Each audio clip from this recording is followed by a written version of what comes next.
Welcome to this best practice video for the grade 3 scope on area.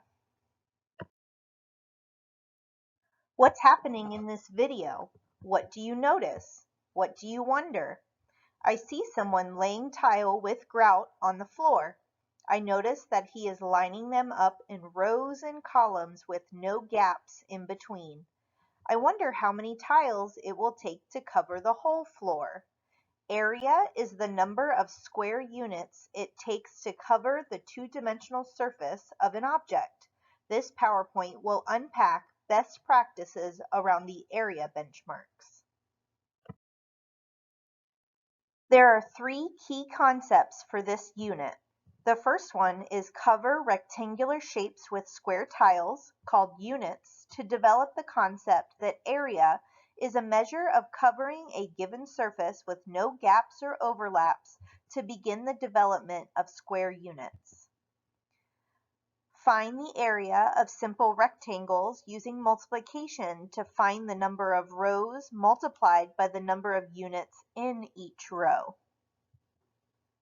And find the area of composite figures that can be decomposed into collections of rectangles, and then find the sum of the areas of the rectangles that formed the original composite figure. So what does student learning look like in the classroom?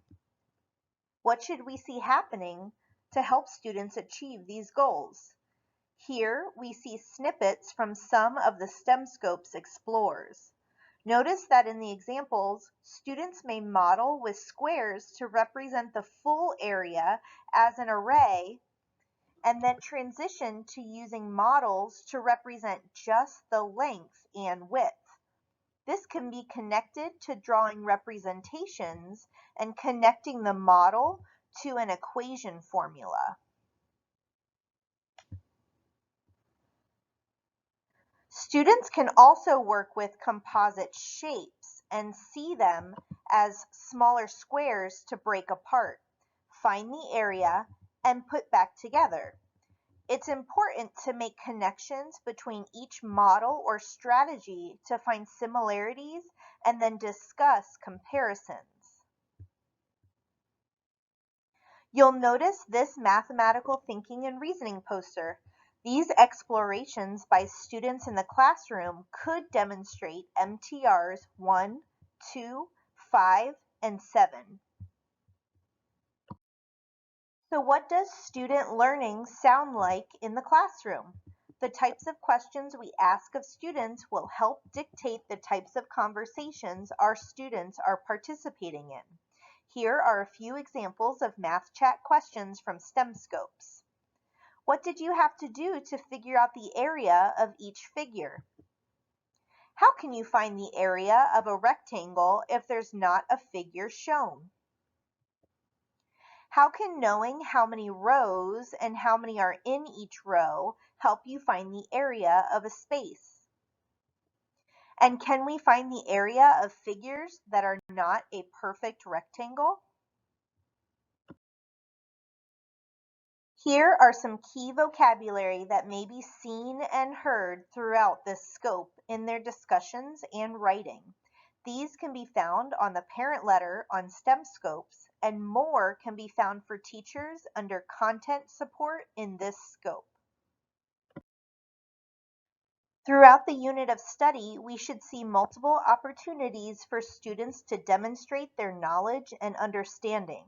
This could include student journals and exit tickets during the explores, and show what you know tasks as a follow-up. You may see anchor charts around the room that look like this. Students may also use problem-based tasks to practice and elaborate on their content knowledge. These activities provide the teacher with informal assessments to gauge the student's understanding throughout the scope. Here are some example questions we can ask students as they are learning about area. By students explaining their thinking about discussing their strategies, we as teachers are able to gauge their level of understanding.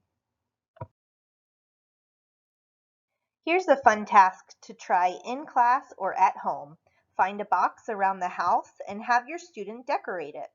Using construction or square sticky notes, have them find the area of each face of the box. How did they find the area of each side? Did they cover the entire face and count them? Did they only cover the length and width and then multiply? Have a conversation with your child about area and how they found their answer. Thanks for covering area with me as we unpacked this scope. See you next time.